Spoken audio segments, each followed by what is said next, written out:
Kiriga.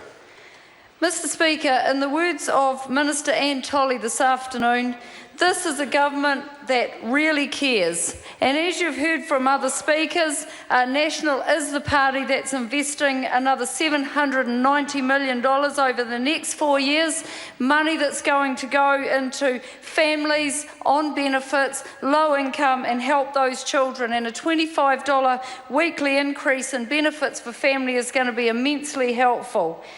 And also, this government is the government that's interested in what works.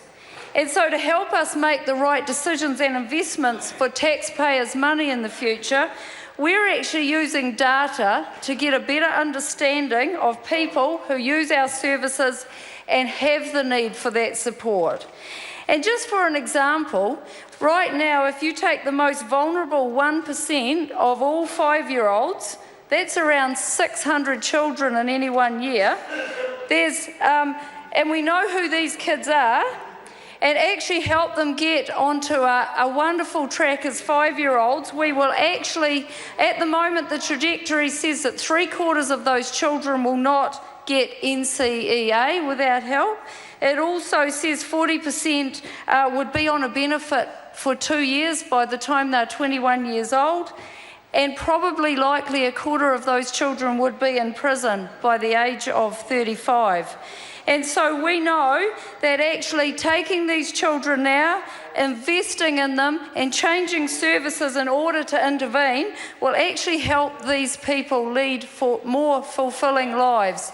And imagine the self-esteem of being able to be on the straight and narrow as opposed to the other options that currently the tracks where they might head. The other impressive thing about this government is it's actually putting a lot more money into education and health. And I was very, very impressed about, in the last recess week, about 3 weeks ago, had a day out around Te Awamutu and Otahonga with the Honourable Hekia Parata. And we looked at some of the money that was going into special education, particularly around literacy. And it was really worthwhile to hear young girls standing up with an iPad, really struggling with literacy about 8 months prior, and having wonderful school principals who care, sharing their knowledge and information with those young people. And she was so proud of herself, this young girl. That very same principal is actually working with other schools in the community to share those programs and share those skills. And the other thing is that this government also is a caring government. Mental health funding has increased by over $200 million since 2008 and 9.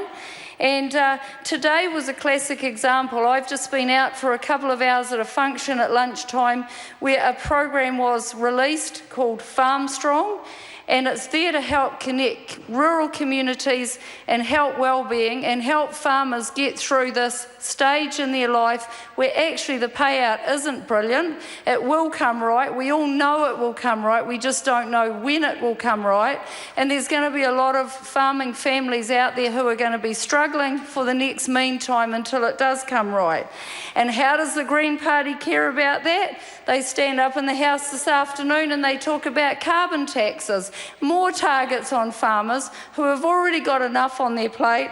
And we're doing so much work at the moment trying to hold them all together and try to save as many issues and potential suicides as we possibly can. And that money that might, the Greens are targeting in terms of wanting to put carbon taxes on these people, it might just be the money that actually helps those people to feed their families and take part in their family activities over the next little while. So I actually applaud what this government is doing, and I applaud the money that is actually being put in to explore these social bond programs, particularly around programs that will expand on pilots that are delivering employment services to New Zealanders who have mental health conditions. And I've been witness to those people in my own community and some of the organisations in Te Awamutu who are helping those people get back into work. They're doing a fantastic job, and we will help communities to help themselves. Thank you, Mr Speaker.